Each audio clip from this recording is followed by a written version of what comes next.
If I have a chance to sit with the Waziri of Adama, I would say to him, sir, he might know a little bit better than I know Tinubu. Sir, you've done your bit. You've held up the democratic process. You represented it well. Your name has been written in gold.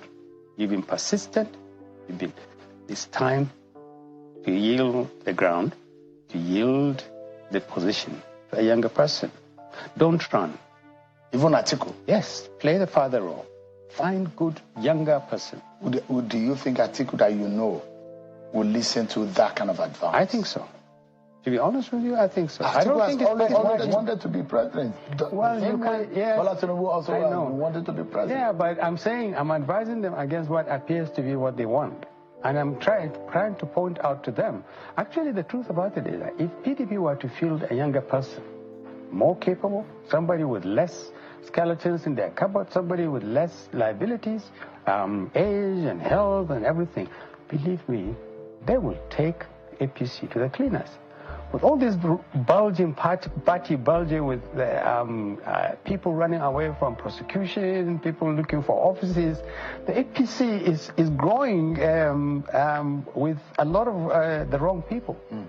All these defections are informed by only one thing. They're looking for positions or they are running away from the FCC. Atiku Abubakar, the Waziri of Adamawa, has now become like the proverbial mosquito that perches on the scrotum. Atiku Abubakar is like a clog on the wheel of the progress of Nigeria. Atiku Abubakar is the reason why we have APC today. Atiku Abubakar is the reason why Bola Ahmed Tinubu is the president today. Atiku Abubakar will be the reason why Bola Ahmed Tinubu will be the president beyond 2027.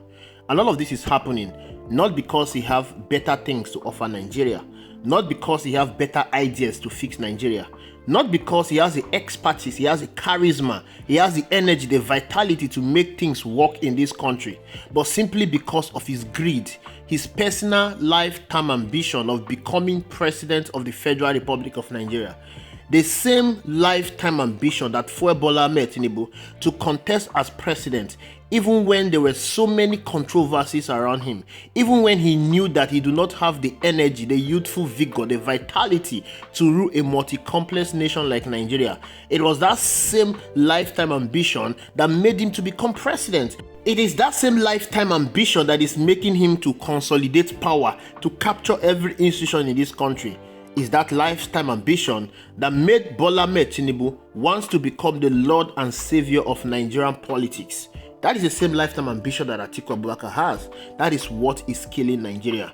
There are so many talks about Bola Ahmed Tinubu being unbeatable in 2027.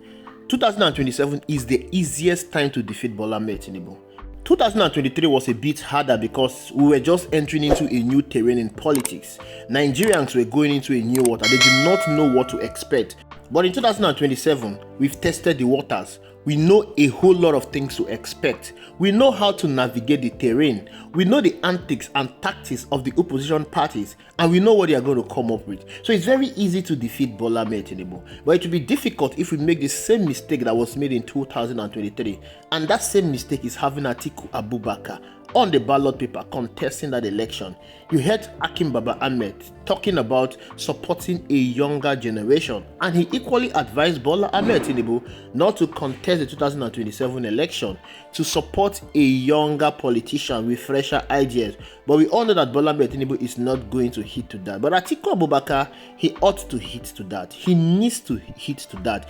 Everyone around Atiku Abubakar needs to remind him that he is the sole reason why we have APC in power. He is the sole reason why we have President Bola Ahmed Tinubu as President of the Federal Republic of Nigeria. Prior to the 2015 general election, there was a merger of political parties that formed APC. Atiku Abubakar was a core member of the PDP. He has left PDP in 2007 to join the AC and contested as president, but he was defeated by Yar'Adua. He left the ACN and came back to the PDP. He has always been a vital member of the PDP, having served as a vice president to Olusegun Obasanjo.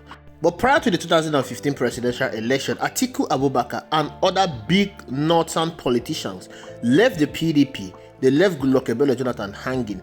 Their cry was that why should a southerner be in power? They joined the APC And Atiku Abubakar had the hope of becoming the president of Nigeria in 2015, but he doesn't have the clout, he doesn't have the popularity. APC decided to pinch their tent with President Muhammadu Buhari, who had an 11 million block vote that has been accrued over the years. President Muhammadu Buhari has a cult followership in the north. President Muhammadu Buhari has the north on the lockdown, so they gave him the ticket. Atiku Abubakar did not win that ticket, even though he contested that primaries with President Muhammadu Buhari. But an agreement was already made that that ticket will go to President Muhammadu Buhari. President Muhammadu Buhari won that election. Atiku Abubakar, sensing that his ambition of becoming the president in Nigeria will not be utilized in APC, dumped the APC back to the PDP, and in the 2019 election, he was given the PDP ticket and everyone supported him. But unfortunately, it was difficult to defeat President Muhammadu Buhari at that particular point in time, even though we know that that election was won by Atiku Abubakar and Mr. Peter Obi, but it was rigged in favor of President Muhammadu Buhari. The 2023 presidential election was one that Nigerians had the opportunity to take away power from APC. Bola Ahmed Tinubu was the easiest candidate to defeat in that election. APC was bent to relinquish power, but Atiku Abubakar, with his same personal ambition of becoming the president, decided to contest that election. He defied all the pleas to allow the ticket of the PDP to go to the south. Mr. Peter Obi, who was in the PDP then, was poised to become the best candidate to have emerged from the PDP. Mr. Peter Obi was the only reliable option from the PDP to defeat the APC. Youth all over the country stormed the streets of Nigeria, beseeching PDP to hand over the presidential ticket to Mr. Peter Obi. But as usual, Atiku Abubakar and all the other bigwigs in the PDP, including Nyeso Wike, decided to monetize the PDP primary, and this is what Mr. Peter Obi will not be able to compete with. That forced Mr. Peter Obi to leave the PDP and join the Labour Party. Mr. Peter Obi joining the Labour Party, he moved away with millions of votes belonging to the youth. That created a division in the opposition. That divided opposition aided APC and Bola Ahmed Tinubu to rig their way to power. But that divided opposition also announced Mr. Peter Obi to the national politics. Leaving the PDP to the Labour Party, he was allocated 6 million votes. I don't think there is any politician in this country that can get that number of votes that Mr. Peter Obi secured in the 2023 presidential election. Bola Ahmed Tinubu is the president, and Nigerians have experienced the most excruciating pain in the history of Nigeria. Nigerians are going through the biggest inflation in our history. The purchasing power of the people has been greatly reduced. The price of commodities in the market has skyrocketed. Bola Ahmed Tinubu has proven to be a colossal failure, with all his policies having failed, with all the hardship that has been heaped on Nigerians. Nigerians can't wait to see him live in 2027. Having failed in all ramifications, the president is boasting that he is unbeatable. He's telling everyone that cares to listen that nobody can defeat him. But the truth is, Bola Ahmed Tinubu is the easiest candidate to be defeated as an incumbent president in 2027.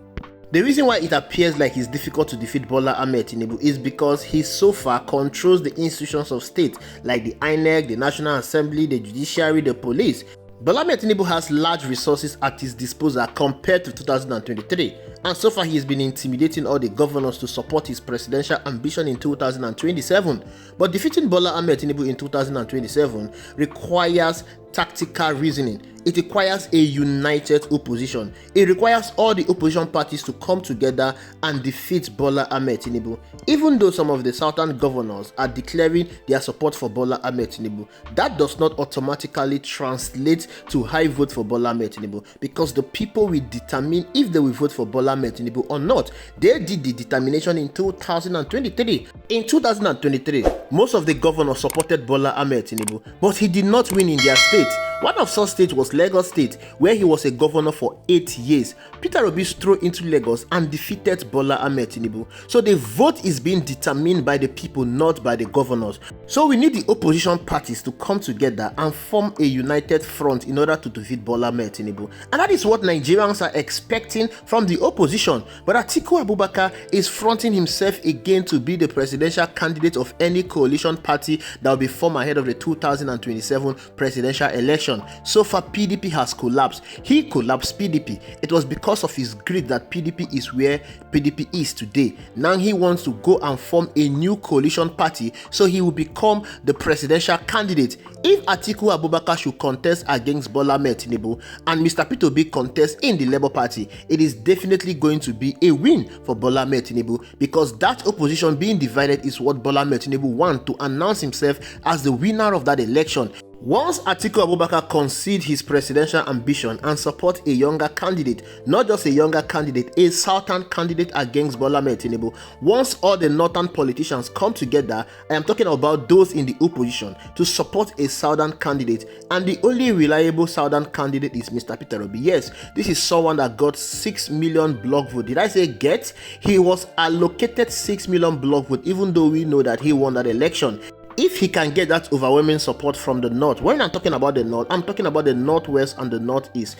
These are the regions that Mr. Peter Obi did not penetrate in 2023 presidential election. He didn't get an overwhelming vote in that region because of their conservative views about religion and tribalism. But if these northern politicians can convince their people in this region to vote for Mr. Peter Obi, Bola Ahmed Tinubu is as good as gone.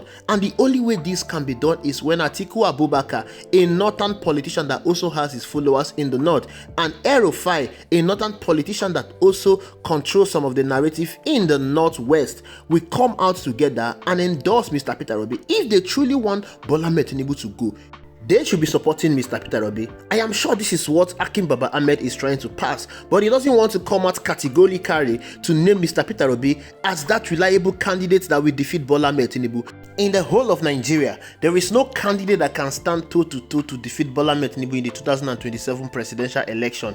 Only Mr. Peter Obi has that clout. Only Mr. Peter Obi has that block vote. Only Mr. Peter Obi has that popularity to defeat Bola Ahmed Tinubu. All he needs is the support from the north. This is where Atiku Abubakar and all the northern politicians comes into play.